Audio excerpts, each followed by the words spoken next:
क्या आप जानती हैं कि एक माँ का सकट चतुर्थी का रखा हुआ व्रत अपने बच्चे के जीवन में आने वाले सभी संकटों को दूर कर सकता है। आज जानिए इस रहस्य को जो हर माँ को पता होना चाहिए। हेलो फ्रेंड्स, स्वागत है आपका मेरे चैनल वाइब विद नीलू में और मैं हूँ नीलू। आज मेरा सकट चतुर्थी का व्रत है। यह व्रत माघ मास की कृष्ण पक्ष की चतुर्थी को मनाया जाता है। इसे माघी चौथ, तिलकुटा चौथ, सकट चतुर्थी के नाम से जाना जाता है। प्रायः ये सभी घरों में पुत्रवती स्त्रियां इस व्रत को करती हैं और मेरा विचार है कि संतान कोई भी हो, पुत्र हो या पुत्री, सभी माताओं को इस व्रत को करना चाहिए और अपने संतान के मार्ग में आने वाली सभी बाधाओं को दूर करने के लिए भगवान गणेश से प्रार्थना करनी चाहिए। और मेरा तो ये भी विचार है कि जिन स्त्रियों के संतान नहीं भी है उन्हें भी ये व्रत करना चाहिए और भगवान गणेश से, विघ्नहर्ता मंगलकर्ता गणेश जी से ये प्रार्थना करनी चाहिए कि उनके भी संतान हो। भगवान गणेश जी हम लोग की सभी की मनोकामना को पूरा करेंगे। हमारे यहाँ घरों में सबके यहाँ अलग अलग रिवाज होता है, अलग अलग हर घर की प्रथा होती है। कुछ घरों में पूजा दोपहर में हो जाती है, कुछ जगह शाम को होती है और कुछ जगह तारे देख के व्रत खोलते हैं, कुछ जगह चंद्रमा को अर्घ देख के व्रत खोलते हैं। हमारे यहाँ पूजा शाम के समय की जाती है। सौभाग्यवती स्त्रियाँ 16 श्रृंगार करके तैयार होती हैं और पूजा की तैयारी करती हैं। हमारे यहाँ गणेश जी तो स्थापित किए ही जाते हैं।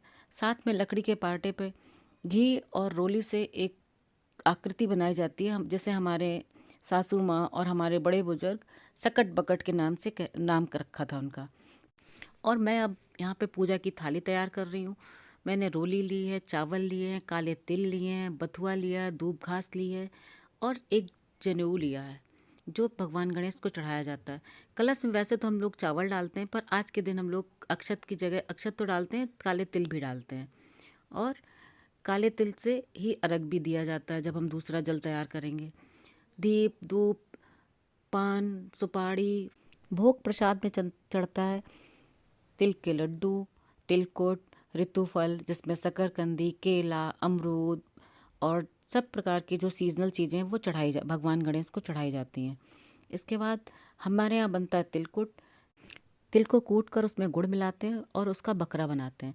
हमारे यहाँ बकरा बनता है, कई जगहों पे तिल का पहाड़ भी बनाते हैं और उसके ऊपर आसन रख के भगवान गणेश की पूजा अर्चना की जाती है और कथा सुनी जाती है। मैं कथा भी सुनती हूँ और गणेश अथर्वशीष का पाठ भी करती हूँ। गंगणपतय की माला भी करती हूँ। कथा तो सुनी ही जाती है, पर मैं सोचती हूँ गणेश जी का स्तवन करना चाहिए और उनसे प्रार्थना करनी चाहिए कि हमारे बच्चों के जीवन में आने वाले सभी संकटों का शमन हो, उज्जवल भविष्य हो, बच्चे हमारे दीर्घायु हों, स्वस्थ हों। ऐसी कामना करके मैं गणेश जी से प्रार्थना करती हूँ और पूजन अर्चन करती हूँ। हमारे यहाँ रिवाज है कि चंद्रमा को अर्घ जो अब हम पूजा के बाद देते हैं वो चंद्रमा को नहीं दिया जाता है। यहीं पर थाली में या किसी बर्तन में चंद्रमा को बना के और उसी को अर्घ दे देते हैं। अर्घ देते समय एक हाथ में सरसों का तेल का दीपक और चांदी की कोई अंगूठी हो तो और अच्छी बात है, नहीं तो कोई चांदी की वस्तु और काले तिल लेके हम अर्घ दे देते हैं।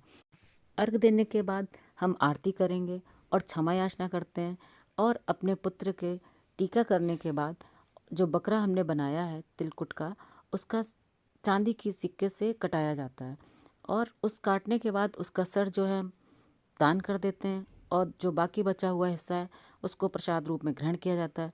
इस तरह हमारे यहाँ सकट की पूजा होती है और हमारे यहाँ सकट फलारे रह जाते हैं। कुछ लोगों के यहाँ खाना खा लिया जाता है।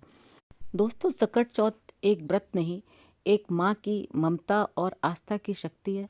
अगर आपको ये ब्लॉग अच्छा लगा हो तो वीडियो को लाइक करें, शेयर करें और चैनल को सब्सक्राइब करें। Thank you for watching.